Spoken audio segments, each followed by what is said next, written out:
Hey guys, welcome back to the AR YouTube channel. और Emirates airline का एक विमान भारत से दुबई इंटरनेशनल एयरपोर्ट आता है। लैंडिंग के दौरान अचानक से इस प्लेन को लिफ्ट मिलना बंद हो गया और ये प्लेन बेजान पंछी की तरह सीधे रनवे पर गिर गया और कुछ ही मिनटों में हुआ एक जोरदार धमाका। पर आखिर कैसे इतने एडवांस प्लेन के साथ इतना बड़ा हादसा हो सकता है, आइए पता लगाते हैं पूरी कहानी आज के इस केस स्टडी में। 3 अगस्त 2016 सुबह के करीब 10 बजे Trivandrum international airport India Boeing 777 का एक विशालकाय विमान एमिरेट्स फ्लाइट 521 टेक ऑफ की तैयारी कर रहा था। धीरे धीरे इस प्लेन में 282 पैसेंजर्स और 18 क्रू मेंबर्स सवार हो गए। इस प्लेन को 34 वर्षीय कैप्टन उड़ा रहे थे। इनके पास 7400 फ्लाइट आवर का एक्सपीरियंस था। हालांकि ये कैप्टन कौन थे, इनका नाम क्या था, इस बात को पब्लिक नहीं किया गया है। कैप्टन के अलावा फर्स्ट ऑफिसर जेरमी वेब थे। इनके पास 7900 फ्लाइट आवर का एक्सपीरियंस था।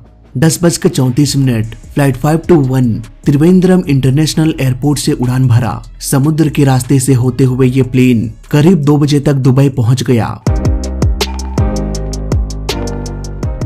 दुबई एक ऐसा देश जो पूरी तरह से रेत में बसा हुआ है। ये शहर अपने एडवांस इंजीनियरिंग और विशालकाय इंफ्रास्ट्रक्चर के लिए जाना जाता है। मौसम बिल्कुल साफ था। पूरे शहर के दृश्य का आनंद लेते हुए ये प्लेन एयरपोर्ट की ओर बढ़ने लगा। ATC ने लैंडिंग क्लियरेंस दे दिया। अब ये प्लेन धीरे धीरे रनवे से अलाइन हो गया। लेकिन तभी पायलट्स ने एक ऐसा डिसीजन ले लिया जो प्लेन को एक डिजास्टर की ओर ले जाने वाला था। उन्होंने ATC से कहा कि हम लैंडिंग प्रोसेस को रोक रहे हैं और फिर से टेक ऑफ कर रहे हैं। ये सब इतना जल्दी हो रहा था कि ना तो पायलट्स के पास ATC को बताने का समय मिल पाया और ना ही ATC के पास पूछने का समय था। उन्होंने तुरंत ही परमिशन दे दिया कि ठीक है, आप गो अराउंड कर सकते हैं। आप सीधे 4000 फीट के एल्टीट्यूड पर चले जाएं। उस दिन और भी फ्लाइट्स थी जो उस एयरपोर्ट में लैंड करने वाले थे, पर उन सभी प्लेन्स को लैंडिंग करने से रोक दिया गया और इमरजेंसी अलर्ट जारी कर दिया गया। कुछ ही सेकंड्स में ये प्लेन एक बार फिर से धीरे धीरे ऊपर उठते हुए करीब 85 फीट पर आ गया। फटाफट पायलट्स ने लैंडिंग गियर को क्लोज किया, लेकिन तभी प्लेन की रफ्तार में कमी होने लगी। ये प्लेन और ऊपर उठ नहीं पाया और किसी घायल पंछी की तरह रनवे से टकरा गया। प्लेन का लैंडिंग गियर क्लोज था, इसीलिए प्लेन के फ्यूजलेज पर एक जोरदार झटका लगा और ये फिसलते हुए करीब 2600 फीट दूर चला गया। इसका एक इंजन भी टूटकर अलग हो गया। इस जोरदार इम्पैक्ट की वजह से प्लेन के टैंक में लीकेज हो गया। देखते ही देखते प्लेन में धुआं भरने लगा। यात्रियों में हड़कंप मच गई। यहाँ पर बहुत सारे यात्री ऐसे थे जो जान बचाने के बजाय अपना लगेज निकाल रहे थे, जिसकी वजह से बाहर निकलने का रास्ता भी ब्लॉक हो गया। जरा सोचिए, 300 लोग प्लेन में सवार थे। अगर सभी के सभी अपना लगेज प्लेन से निकालने लग जाए तो इसमें 1 घंटा भी लग सकता है और आग किसी का भी सका नहीं होता कि भाई एक काम करो, तुम सामान लेके निकलो, उसके बाद मैं भड़कूंगा। अक्सर मैं अपने केस स्टडी में कहता हूँ कि प्लेन क्रैश की वजह से लोग नहीं मरते, बल्कि क्रैश के बाद लगने वाली आग पैसेंजर्स की जान ले लेती है। अब उन पैसेंजर्स को ये बात कौन समझाए। खैर, ये हादसा एयरपोर्ट में ही हुआ था और एयरपोर्ट में 24 घंटे फायर फाइटर्स तैनात रहते हैं आग से लड़ने के लिए। इसलिए हादसे के महज 60 सेकंड्स बाद ही वो आग बुझाने के लिए पहुंच गए। प्लेन में बैठा एक पैसेंजर अपने फोन से वीडियो बनाते हुए बाहर निकलने लगा। इस वीडियो में साफ साफ देखा जा सकता है कि कैसे ये लोग किसी की जिंदगी को महत्व न देकर अपने लगेज को इम्पोर्टेंस दे रहे हैं। ये वीडियो तेजी से वायरल हुआ और इंडियंस की काफी आलोचना की गई, क्योंकि इस प्लेन में ज्यादातर इंडियंस ही मौजूद थे। 282 पैसेंजर्स में से 226 सिर्फ इंडियंस थे। करीब 9-10 मिनट्स बाद सारे पैसेंजर्स प्लेन से बाहर निकल गए। प्लेन में सिर्फ कैप्टन और फ्लाइट अटेंडेंट मौजूद थी जो ये सुनिश्चित कर रहे थे कि सारे लोग प्लेन से बाहर निकले हैं या नहीं, कहीं कोई घायल अवस्था में गिरा पड़ा तो नहीं है। तभी आग बढ़ते बढ़ते प्लेन के सेंटर फ्यूल टैंक में पहुंच गया। प्लेन के विंग्स में लगभग 70% फ्यूल भरा होता है। प्लेन के बॉडी में भी एक फ्यूल टैंक होता है जिसमें बाकी का 20-30% फ्यूल मौजूद होता है। इस टैंक को सेंटर फ्यूल टैंक कहा जाता है। विंग्स के फ्यूल टैंक में अगर आग लग जाए तो लोगों की जान बच सकती है, क्योंकि सारे के सारे लोग प्लेन के फ्यूजलेज में होते हैं। लेकिन ये आग अगर प्लेन के फ्यूजलेज के सेंटर टैंक में भी लग जाए तो अंजाम बहुत भयानक हो सकता है। फ्लाइट 521 के साथ भी ऐसा ही हुआ। जैसे ही ये आग सेंटर फ्यूल टैंक में पहुंची, एक जोरदार धमाके के साथ प्लेन के छत को तोड़ते हुए आग बाहर निकल गई। इस वक्त प्लेन में सिर्फ एक पायलट और एक सीनियर फ्लाइट अटेंडेंट थी। ये दोनों इस धमाके में घायल हो गए। उधर प्लेन के बाहर आग बुझा रहे एक फायर फाइटर मोहम्मद हसन को इस धमाके के कारण काफी गंभीर चोटें लगी और उसने अपना दम तोड़ दिया। जब ये धमाका हुआ तो आग इतनी गर्म थी कि 7 फायर फाइटर्स झुलस गए, जिसकी वजह से आग बुझाने का प्रोसेस भी धीमा होता गया। ये आग इतनी भयानक थी, इसका अंदाजा हम इस बात से लगा सकते हैं कि सिर्फ इसे बुझाने में 16 घंटे का समय लग गया। वैसे भी दुबई एयरपोर्ट में टेम्परेचर 45 डिग्री सेल्सियस के आसपास था। यही वजह है कि चिलचिलाती धूप में और भी अधिक समय लग रहा था। फाइनली 16 घंटों के बाद सब कुछ शांत हो गया। इस हादसे में 38 लोग घायल हो गए और एक फायर फाइटर MD हसन की मौत हो गई। घटना के अगले ही दिन इन्वेस्टिगेशन की टीम घटना के कारणों का पता लगाने में लग गए। दोनों ब्लैक बॉक्स को डिकोड करने के लिए भेज दिया गया। इस केस को सॉल्व करने में बहुत लंबा समय लगने वाला था, क्योंकि दर्जनों लोगों से पूछताछ करनी थी।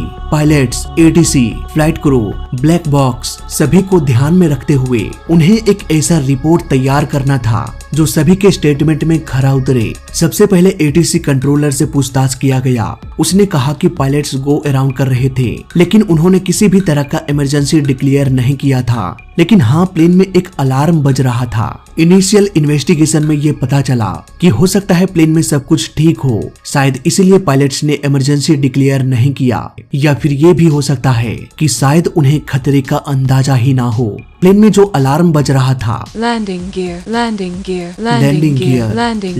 गियर, ये अलार्म तब बजता है जब पायलट रनवे के टचडाउन पॉइंट को पार कर देता है। ये अलार्म बेसिकली ये बताता है कि भाई आपने आधे से अधिक रनवे को पार कर दिया है, फिर भी आपने लैंडिंग नहीं किया है। ऐसे में हो सकता है प्लेन को रोकने से पहले रनवे ही खत्म हो जाए, इसीलिए प्लेन में इस अलार्म को लगाया जाता है। इन्वेस्टिगेशन की टीम को अब लगने लगा कि हो सकता है ये प्लेन अपने ग्लाइड स्लोप से काफी ऊपर हो, जिसकी वजह से ये रनवे के सही पॉइंट पर लैंड नहीं कर पाया। लेकिन ATC कंट्रोलर ने इस बात को खारिज कर दिया, ये कहते हुए कि नहीं, ये प्लेन अपने एक्यूरेट एल्टीट्यूड पर था, न ज्यादा ऊपर न ज्यादा नीचे। इसे आराम से रनवे पर लैंड कर जाना चाहिए था, लेकिन ये काफी आगे चला गया। लेकिन आखिर क्यों, या कहें कैसे?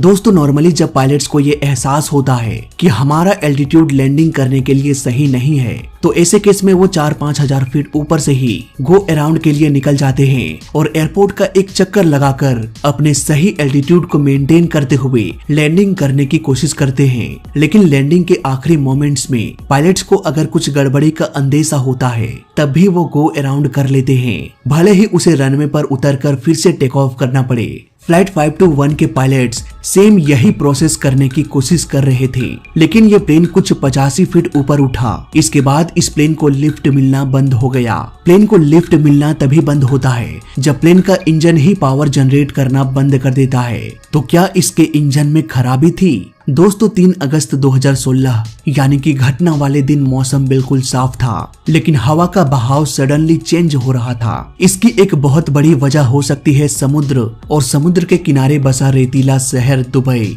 यहाँ दिन के समय टेम्परेचर 45 डिग्री सेल्सियस को भी पार कर जाता है, जबकि समुद्र के आसपास नमी होती है, टेम्परेचर काफी कम होता है। ऐसे में समुद्र की ओर से बहती ठंडी हवा जब एयरपोर्ट की ओर जाती है, तब उस ठंडी हवा को गर्म हवा का सामना करना पड़ता है। इसलिए एयरपोर्ट के आसपास अक्सर हवा के बहाव में बदलाव देखा जाता है। कुछ महीने बाद पायलट्स फिट हो चुके थे, इसलिए इन्वेस्टिगेशन की एक टीम पायलट से पूछताछ के लिए निकल पड़े। यहाँ पर उन्होंने एक हैरान कर देने वाला खुलासा किया। उन्होंने कहा कि हम एकदम सही से लैंड कर रहे थे, पर अचानक से हवा का डायरेक्शन बदल गया और प्लेन रनवे के टचडाउन पॉइंट को पार कर दिया। जल्द ही हमें पता चल गया कि रनवे खत्म होने से पहले हम प्लेन को रोक नहीं पाएंगे, इसलिए हमने गो अराउंड का डिसीजन लिया। मैंने take off go around switch को यानी कि टोगा स्विच को प्रेस कर दिया। यहाँ पर ऑटोमेटिकली प्लेन के इंजन का पावर बढ़ना चाहिए था, पर ऐसा नहीं हुआ। हमारा पूरा ध्यान रनवे पर था। हमें लगा टोगा स्विच काम कर रहा है, पर सच तो ये था कि ये स्विच आइडल में था। जब तक हमें ये पता चला तब तक बहुत देर हो चुकी थी। प्लेन तेजी से नीचे गिरने लगा और फाइनली ये क्रैश हो गया। दोस्तों, ये टोगा स्विच के बहुत सारे मोड्स होते हैं। बात करें गो अराउंड की तो लैंडिंग के टाइम पायलट इसे प्रेस कर देते हैं, इसलिए प्लेन का auto throttle go around mode में सेट हो जाता है और अपने आप ये इंजन के थ्रस्ट को जरूरत के हिसाब से घटाता बढ़ाता रहता है। कायदे के अनुसार इस स्विच को काम करना चाहिए था पर इसने किया नहीं। लेकिन आखिर क्यों? इसका जवाब अगर कोई दे पाता तो वो था प्लेन का फ्लाइट डाटा रिकॉर्डर। फाइनली इसका रिपोर्ट भी आ गया और करीब 3.5 सालों के एक लंबे इन्वेस्टिगेशन के बाद 6 फरवरी 2020 को फाइनल रिपोर्ट आ गया। तो आइए जानते हैं एक सीक्वेंस में कि गड़बड़ी आखिर कहां पर हुई थी। जब ये प्लेन लैंडिंग कर रहा था तब हवा पीछे से बह रही थी, यानी कि ये हवा प्लेन को आगे की ओर धकेल रही थी, जिससे प्लेन का स्पीड और बढ़ गया और ये रनवे के थ्रेशोल्ड लाइन जहां पर प्लेन को लैंड करना था उसे भी पार कर दिया। प्लेन के सेंसर ने ये सेंस कर लिया कि अब तक प्लेन को लैंड कर जाना चाहिए था, लेकिन अब भी ये हवा में है, इसलिए इसने एक अलार्म बजा दिया। Landing gear, landing gear, landing gear. अब पायलट ने सोचा कि चलो कोई बात नहीं, हम गो अराउंड कर लेते हैं। एटीसी ने भी क्लियरेंस दे दिया और कहा कि 4000 फीट के एल्टीट्यूड में चले जाओ। तभी अचानक से हवा का बहाव जो पीछे से बह रही थी वो अचानक आगे से बहने लगी, जो प्लेन की स्पीड को कम करने लगी और टेक ऑफ करने से रोकने लगी। इसी दौरान कुछ सेकंड्स के लिए प्लेन का मेन लैंडिंग गियर रनवे पर टच हो गया। अब प्लेन के कंप्यूटर को ये लगने लगा कि प्लेन ग्राउंड में आ चुका है, इसलिए उसने ऑटो थ्रोटल को आइडल कर दिया, यानी कि ये न्यूट्रल में चला गया ताकि स्पीड ना बढ़े और प्लेन रुक जाए। लेकिन पायलट्स इसे गो अराउंड कराने के चक्कर में थे। उन्होंने टोगा स्विच को प्रेस कर दिया पर उस स्विच ने काम नहीं किया।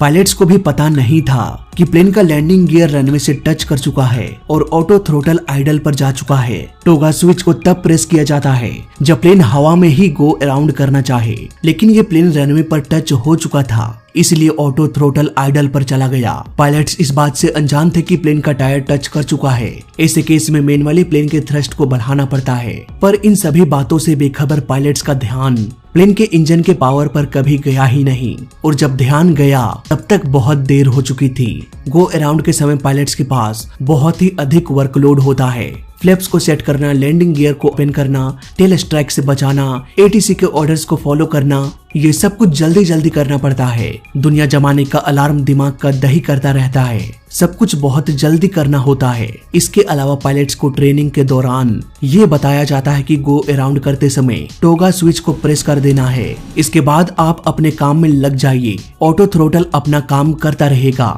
इसलिए हर एक पायलट को ये आदत होती है कि सिंपली उस स्विच को प्रेस कर दो, वो अपना काम करेगा ही करेगा, इसलिए पायलट्स का ध्यान उस पर नहीं जाता। सो आई होप अब आपको पूरा कॉन्सेप्ट समझ में आ गया कि कैसे ये प्लेन फिर से टेक ऑफ नहीं कर पाया और कैसे ये किसी पत्थर की तरह नीचे गिर गया। फिलहाल इस वीडियो में अभी तक के लिए बस इतना ही। वीडियो अच्छा लगा तो लाइक कर देना, बुरा लगा तो डिसलाइक कर देना, और दोनों ही केस में चैनल को सब्सक्राइब कर देना, क्योंकि इस चैनल में सीखने के लिए बहुत कुछ है। तो मैं मिलता हूँ आपसे अगले वीडियो में, तब तक के लिए देखते रहिए और सीखते रहिए। जय हिंद, वंदे मातरम।